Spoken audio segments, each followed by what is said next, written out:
Իշխանության հաշվարկը կարծում եմ այս եւ այսպիսի այլ դեպքերում հետեւյալն է։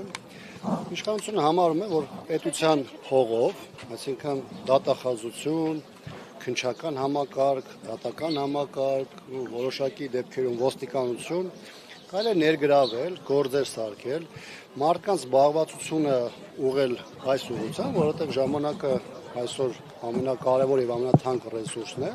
եւ փորձել քաղաքականապես ակտիվ դեմքերին հնարավորինս դուրս մղել քաղաքական գործընթացներից։ Այսինքն շատ դեպքերում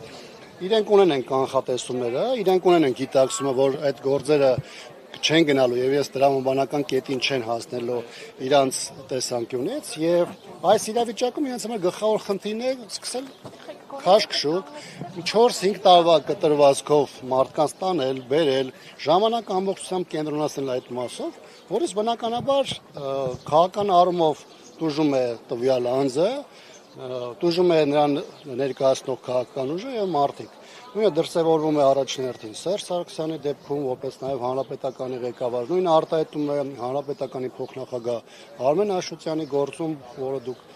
հաճախակի լուսաբանում եք, եւ կարծում եմ, որ նաև Սերժ Սարգսյանի հետ կապված այլ քրեական գործերը, որոնք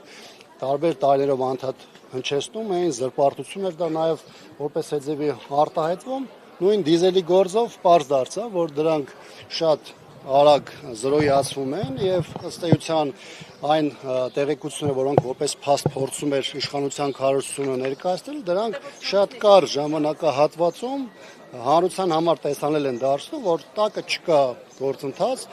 տակը չկա իրավական գործընթաց եւ այս ամենը պարզապես արվում է քաղաքական ակտիվ դեմքերին, քաղաքական կամ ներքաղաքական process-ներից հնարավորինս դուրս թողելու համար։